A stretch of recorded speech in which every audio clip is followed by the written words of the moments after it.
Anybody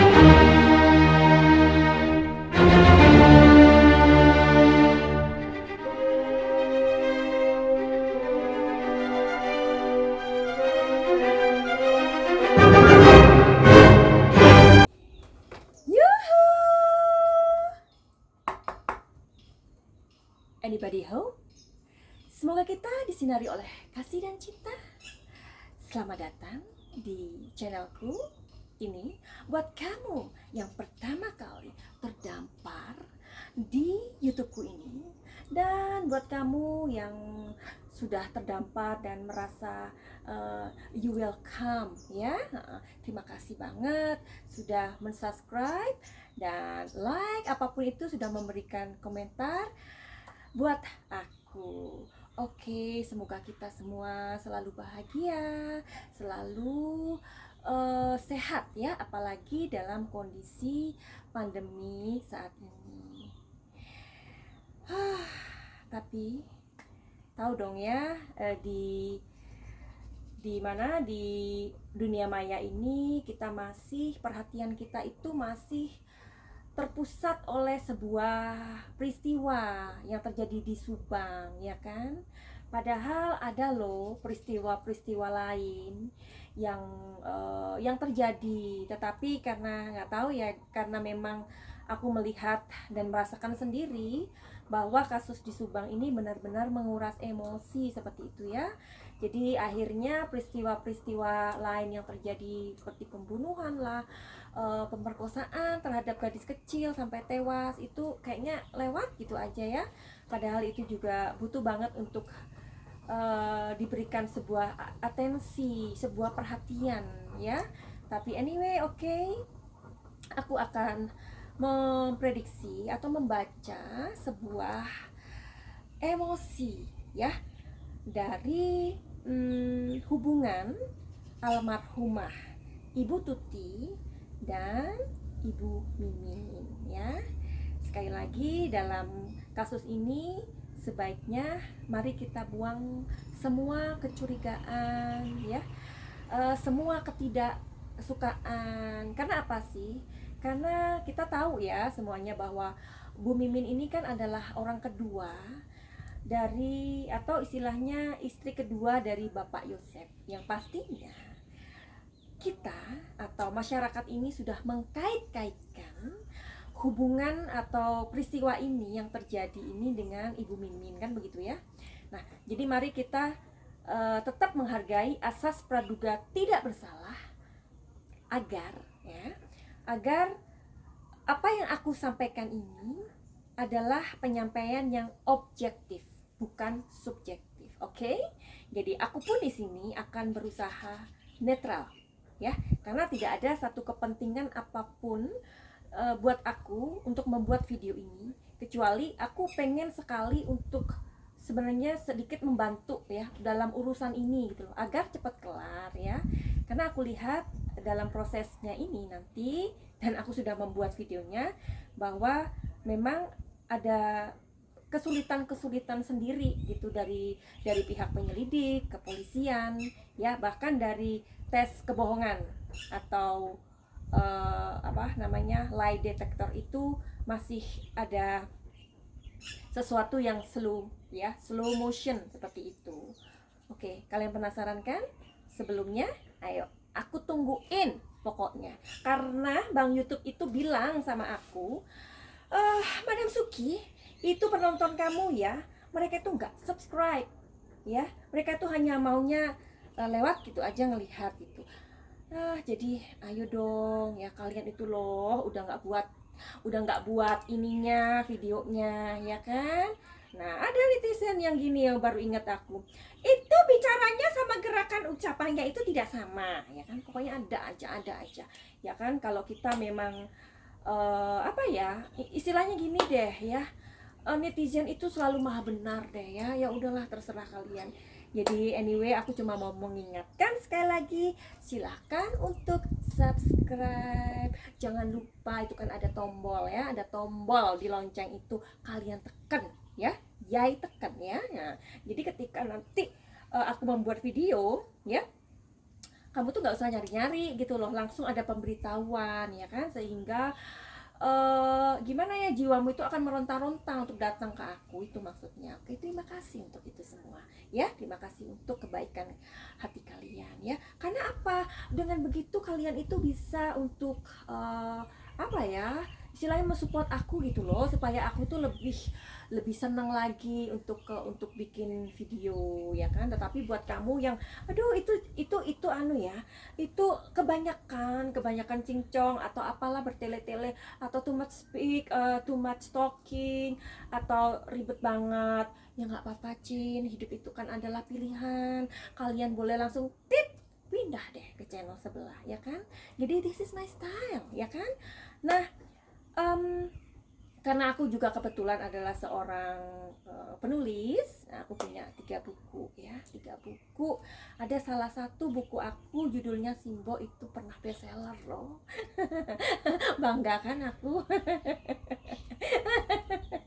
Oke, jadi sebenarnya aku punya 2 novel lagi sih ya, tetapi aku belum mau terbitkan, atau aku belum mau publish, aku belum kasihkan ke penerbit mayor. Kenapa? Karena aku itu masih ribet gitu, jadi aku ribet banget. Jadi tahun ini sebenarnya aku punya rencana sama Diego untuk keliling dunia dengan mobil camper van. Tahu ya mobil camper van itu apa? Jadi mobil yang memang dimodifikasi, ada kamar tidurnya, ada toiletnya, ada kitchennya, nah, semuanya kecil-kecil gitu, ada ruang untuk makan atau bersantai atau bekerja. Nah, karena pandemi ini, karena waktu kami keliling Eropa 4 bulan yang laluan sekitar itu ya, bulan-bulan Juli kayaknya ya, bulan Juli itu kami keliling Eropa. Rusia masih tutup, Afghanistan ditutup, Iran ditutup, jadi many countries is still closed. Jadi bagaimana? Kan nggak mungkin kan mobil itu bisa terbang, nggak mungkin. Nah jadinya aku sibuk banget memang ya, which is itu orang yang datang ke aku untuk reading tarot atau konsultasi, aku kasih tahu dulu, karena kadang ada orang udah booking waktuku, dia harus nunggu dua 2 minggu atau 1 bulan, which is mereka udah melakukan apa ya, payment seperti itu ya. Ya aku bilang, aku terus terang, kalau misalkan nggak mau menunggu ya aku kembalikan ya, nggak inilah buat aku ya, nggak susah untuk kembalikan ya kan. Yang penting orang yang datang ke aku mereka harus trust, itu aja ya. Mau mau nanti kehidupannya itu dirubah menjadi ke arah yang lebih baik ya dong. Nah jadi itu akhirnya rencana kami untuk keliling dunia. Waktu itu kami pengennya 2 tahun di jalannya, dari Belanda ke Asia ya, ke Thailand, atau mungkin sampai ke Australia. Tapi dengan situasi yang kayak gini tidak mungkin ya. Oke, kita lanjut dan kita masuk ke telling story, right?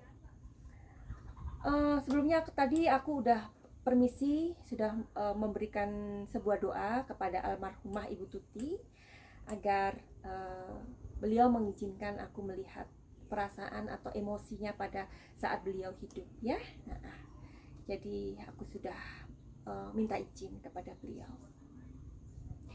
Kartu yang aku buka di sini ada isolation. What does it means? Telling story-nya di sini, energi atau emosi yang aku lihat adalah beliau ini cukup bersedih ya, cukup bersedih dengan keputusan Bapak Yosef untuk mempunyai atau kehadiran orang kedua dalam kehidupannya. Ya, oke. Aku perlu mengingatkan ya sekali lagi. Ayo please, dalam pembacaan ini kita gunakan asas praduga tidak bersalah pun kepada Ibu Miming ya, karena kasus ini masih abu-abu. Dah gitu aja ya. Hilangkan dulu, buang dulu kecurigaannya ya. Buang dulu ketidaksukaannya supaya kita menjadi orang yang objektif. Kan seperti itu. Karena kita tahu ya, kalau predikat istri kedua itu bisa dihubung-hubungkan sorry to say ya, aku mengatakan ya, itu seperti kayak pelakor atau apa ya kan, atau orang yang mengganggu kehidupan rumah tangga orang lain. Tapi which is kita kan nggak tahu apa sebenarnya terjadi dalam kehidupan mereka, ya kan? Kita kan benar-benar nggak tahu perasaan Bu Mimin sama Pak Yosep bagaimana sih sebenarnya. Kita nggak pernah tahu loh. Maka itu kita nggak boleh ngejudge dulu, ya. Oke, lanjut. Jadi Bu almarhumah ini sangat bersedih, ya, di sini. Lihat ya. Jadi ada air mata yang tumpah seperti video-video yang aku jelaskan. Ada di sini ada rasa cemburu, ada rasa sedih lah ya. Nggak terima sebenarnya dengan keputusan suaminya ini, nggak terima. Karena di sini yang keluar kartunya adalah The Fool, ya. The Fool itu adalah peristiwa yang sangat besar yang nggak bisa dihindari, ya. Peristiwa itu kan ini terjadi ketika suaminya mendapatkan atau mencintai wanita lain. Ya, ini peristiwa besar ya untuk almarhumah Ibu Tuti. Jadi di sini ada The Fool. Jadi ini adalah sebuah keputusan yang ya the fool, yang bodoh, istilah kayak gitu ya. Atau keputusan yang tidak beliau mau gitu loh. Ya siapa sih yang namanya pengen berbagi suami ya kan. Nah ini buat para suami-suami nih ya, please deh, kalau memang untuk supaya gimana ya kalian punya kehidupan atau pengen menjalani kehidupan dengan yang lain, please deh, ini sebuah pelajaran loh sebenarnya yang bisa kita ambil dari kehidupannya Bapak Joseph ini ya. Jangan sampai istri yang pertama itu menderita, ya kan? Tapi barangkali istri kedua juga menderita loh. Kita nggak pernah tahu. Kita buka nanti kartunya, ya. Jadi ini adalah keputusan yang tidak bijak menurut aku, The Fool ini, ya, dari Bapak Yosef. Nah seperti itu.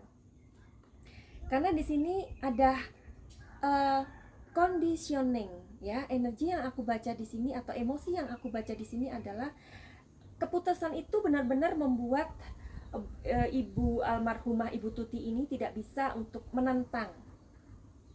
Beliau tidak punya kekuatan untuk menentang, ya. Jadi kakinya serasa diikat gitu ya, tangannya seperti diikat, atau nggak bisa beliau untuk mengatakan jangan Pak, atau my love, atau siapa si Akang ya, atau AA ya kan, atau siapalah ya, tolong jangan pergi dari kehidupanku. Nggak bisa, karena ibu almarhumah Tuti ini aku lihat ya, aku rasakan ya, aku tuh kan merasakan ya, lebih ke merasakan ya. Aku merasakan energi beliau itu orang yang nerimo, orangnya itu nggak bisa yang ada kan ya, perempuan ketika melihat suaminya itu HP-an aja kan, itu udah ngomel, udah ada negatif thinking, udah udah kayak gitu, ada loh ya. Gimana menurut kalian? Apakah kamu wanita semacam itu? Nah, Ibu Tuti ini almarhumah nggak seperti itu. Beliau ini orangnya lebih banyak yang nggak bisa ngomong, ya. Mungkin kalau ada saudara-saudaranya yang mendengar, jika aku ada yang masih belum benar, ya mohon maaf ya. Jadi kita tetap menghargai perasaan keluarga di sini ya. Jadi buat keluarganya Mas Yoris atau almarhum Ibu Tuti, aku minta maaf ya dengan segala hormat. Bukan maksud untuk apa-apa, tidak. Tetapi di sini hanya sebagai pembaca energi atau emosi, aku berusaha untuk lebih dekat, mendekatkan emosi atau peristiwa yang terjadi seperti itu ya. Karena sekali lagi di sini pelakunya masih abu-abu ya. Mohon maaf sekali lagi. Jangan berpikir bahwa ini hanya untuk konten, aku membuat ini dan supaya channelku ini menjadi banyak subscriber. Enggak seperti itu. Sebenarnya channelku ini udah lama, udah 4 tahun dan tidak berkembang ya kan. Tapi aku berusaha selalu untuk memberikan yang terbaik, itu aja sih. Karena aku waktu pengen menjadi YouTuber atau menjadi kreator, aku berdoa kepada Tuhan, aku berdoa agar semesta itu melihat videoku dan kemudian dilihat orang, dan videoku ini menjadi sebuah pencerahan atau apapun itu, intinya bukan sekedar aku membuat atau aku iseng, ya. Oke, mudah-mudahan itu bisa dipahami. Jadi emosi Ibu almarhum Tuti ini yang aku lihat, beliau adalah orang yang orangnya nggak bisa ngomel, ya. Orangnya itu nggak bisa yang ketika marah, ketika sedih, ketika kecewa itu langsung ngomong, nggak bisa.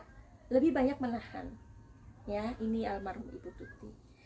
Tapi beliau ketika mendapatkan perdebatan atau kemarahan di dalam dirinya, beliau berusaha cukup kuat untuk mengalihkan perhatiannya ke pekerjaan. Ini yang aku lihat.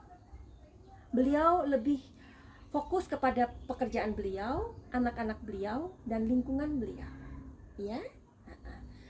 Jadi ketika masalah rumah tangga itu terjadi, beliau itu lebih yang nggak mau untuk memperlihatkan ke orang lain seperti itu, nggak seperti itu orangnya, ya. Satu kartu yang aku mau kasih tahu kalian, oke? Ibu Tuti, Ibu almarhum Tuti, dan Ibu Mimin adalah wanita yang setia kepada Bapak Joseph. Jadi di sini kita bisa melihat, ya, betapa beruntungnya Bapak Joseph itu seperti Don Juan, ya, beliau ini, ya. Jadi dua wanita yang ada di kehidupan Bapak Joseph, dua-duanya setia, ya. Makanya tadi aku bilang bahwa buang dulu kecurigaan ini. Siapa tahu setelah nanti dilakukan tes, ya, tes kebohongan atau psikotes, berlanjut lagi kan ini kan. Tentunya penyelidik dan kepolisian masih butuh waktu. Nah, nanti mudah-mudahan diketemukan siapa sih. Jangan-jangan memang bukan keluarganya, bukan apa yang kita kira, ya, bukan si A, bukan si B, bukan si C, barangkali orang ketiga atau pihak yang mengambil keuntungan. Gimana kalau begitu? Bukankah kita berdosa sudah menyangka orang, sudah memfitnahkan itu, ya? Makanya aku berkali-kali bilang aku nggak mau ngomong kecuali aku dimintain tolong, ya. Karena dalam pembacaan ini nanti misalkan aku dimintain tolong, aku akan meditasi dulu, aku akan melakukan hal-hal yang benar-benar terkoneksi dengan energi aku sampai benar-benar masuk ke dalam, ya. Ibaratnya aku sekarang baca ini hanya di permukaannya aja, bukan nyelam ke dalam. Karena untuk nyelam ke dalam itu, ya, kalian tak kasih tahu kalau aku habis reading orang, habis membaca orang, aku besoknya sakit, apalagi healing, aku pasti sakit. Kenapa? Karena kita tukeran energi, meskipun itu online, mereka nggak menemui aku, ya. Jadi pernah juga beberapa kali aku notice, ya, aku perhatikan pada saat aku selesai membaca kartu orang, aku tuh yang makan 4 piring, 3 piring, something like that. Itu aku yang aku habis ngapain ya? Aku habis kerja apa? Ternyata habis baca, habis reading, ya. Kalian juga harus mengerti aku, please, ya. Jadi jangan bilang, oh itu cuma ngomong doang gini, terserah lah, apa kata lu deh lah, ya, terserah. Jadi intinya kalau aku dimintain tolong dalam kasus Subang ini, aku akan menyediakan waktuku dan aku akan masuk ke dalam, ibaratnya kayak orang nyelam itu. Dan itu pasti akan menguras energiku. Nah, beberapa minggu yang lalu aku pernah membuat video. Setelah aku membaca peristiwa ini, kasus Subang ini, aku yang nggak bisa tidur, aku yang sakit dadaku di sini, sakit banget, sakit banget. Kenapa? Emosiku terkuras juga dong, karena aku sudah baca kok seperti itu. Jadi inilah adalah bagian dari pekerjaanku, ya. Jadi sekali lagi, jika dimintain tolong, aku akan berusaha untuk lebih deep, karena tentunya akan menguras energiku. Oke? Ini yang aku baca hanya yang permukaan aja, ya. Nah, ternyata hubungan antara Ibu Mimin dan almarhum Ibu Tuti ini memang ada banyak benturan di sini, ya benturannya itu apa. Kamu nggak usah mencari terlalu detail sama aku. Jadi as you know aja lah. Ibaratnya kamu aja punya suami atau istri, atau ya ini kan di pihak perempuan ya. Kamu punya suami yang suaminya itu tergoda dengan orang lain, hidup dengan orang lain, gimana hatimu? Kan hatimu seperti terjambak-jambak ya kan? Jiwamu itu yang meronta-ronta gitu. Setiap kali suamimu ke sana, ke rumah sana, mereka kamu udah yang aduh, udah nggak bisa makan, nggak bisa tidur ya kan? Seperti itu aja lah. Jadi ada benturan-benturan memang di sini aku lihat ya. Nah, ini ada dua jalan. Dua jalan ini adalah hubungan Bapak Joseph dan kedua wanitanya. Ya, karena ternyata Bapak Joseph juga nggak mau memisahkan nggak mau mengambil salah satunya karena cinta tadi itu. Cinta ini memang rumit ya Cin ya. Iya, makanya kalian yang punya cinta yang rumit-rumit, hati yang galau-galau, udah datang deh ke aku ya. Caranya gimana? Booking waktuku. Kalau nggak di booking ya gimana ya? Nah, sekarang ini perasaan Ibu Mimin sama almarhum ya, beliau sewaktu beliau masih hidup ya. Di sini ada transformasi. Transformasi itu adalah satu perubahan ya, misalkan dulunya beliau itu yang udahlah ini suami aku kok, ngerasa kalau Pak Joseph itu lebih sayang sama beliau ya. Tapi dengan berjalannya waktu, Ibu Mimin ini bisa juga kok menerima kondisi ini. Dalam artian beliau di sini sadar diri, mengukur dirinya bahwa beliau itu hanyalah istri nomor 2, istri sirih ya. Gimana menurut kamu setelah aku bacain ini? Oke, jadi makanya aku bilang tadi, asas praduga tak bersalah tetap harus kita gunakan, seperti juga penyelidik. Anyway, kalau kita berbicara tentang wanita kedua, by the way, aku punya novel karena aku penulis novel juga ya. Ini adalah novel aku yang nomor 3. Aduh Cin, maaf ya, ini sudah berantakan covernya. Maaf banget. Nih, ini aku tulis ya. Ini buku ini pernah bestseller di Gramedia mungkin 3 tahun yang lalu, something like that. I'm not sure ini masih ada di Gramedia atau enggak, tapi jadi novel Daun yang Berkisah itu ada banyak sekali orang-orang yang sudah membacanya dan kemudian mengatakan kepadaku bahwa novel itu sungguh menguras emosi mereka ya. Jadi ada yang melempar bukunya. Bahkan waktu itu ada teman aku di Belanda yang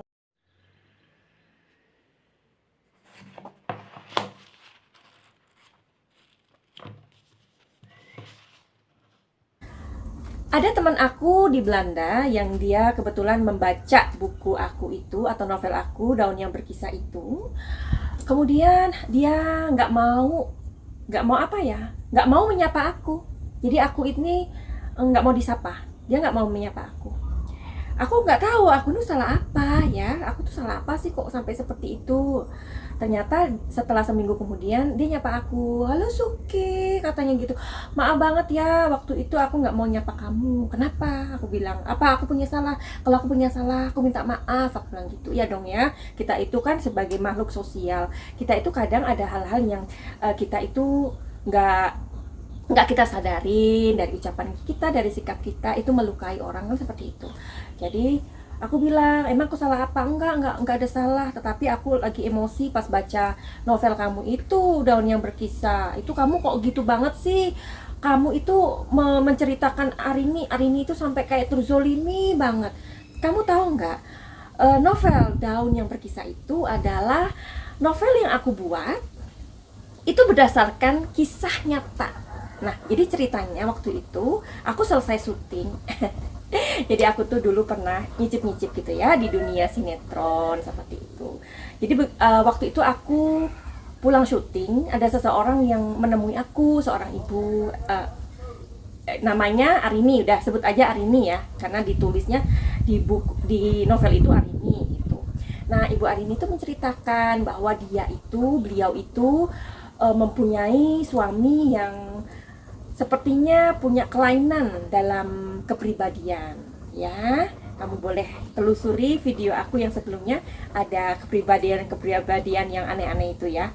Nah, salah satunya barangkali itu yang dialami oleh suaminya itu, mempunyai kepribadian yang berbeda.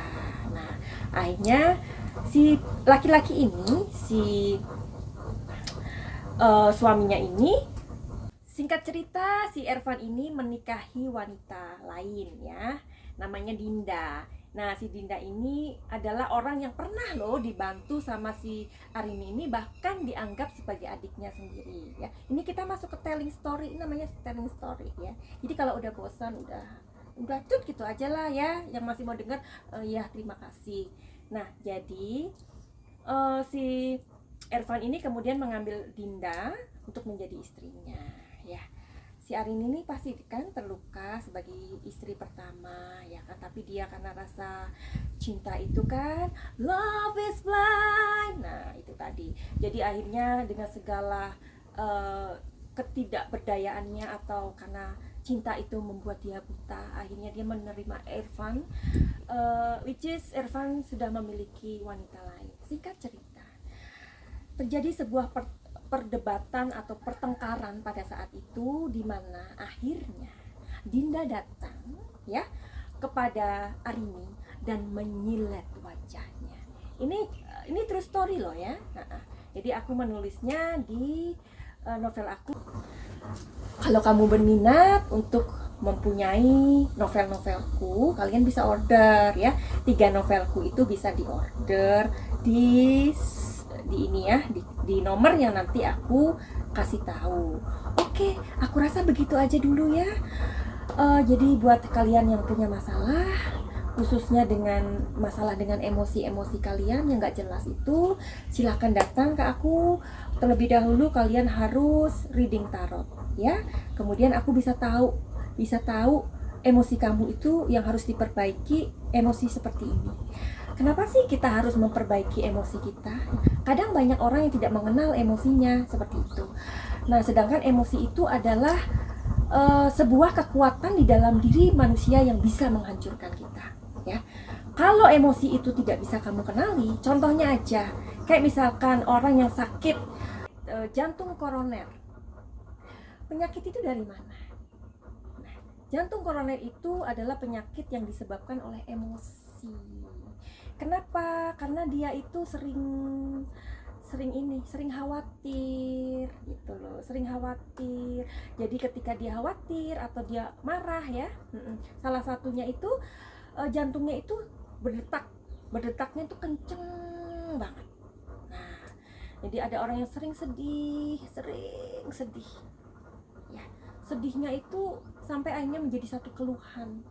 Tapi orang ini nggak menyadarin kalau dia itu selalu ketemu orang itu jatuhnya mengeluh, merasa dirinya korban, merasa dia itu terzolimin, merasa mereka ini orang-orang jenis ini ya selalu jadi victim gitu, jadi korban.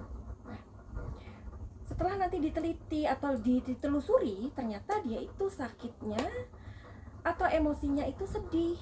Nah, orang kalau sedihnya kebangetan, nanti limpanya yang kena, jeder, sakit.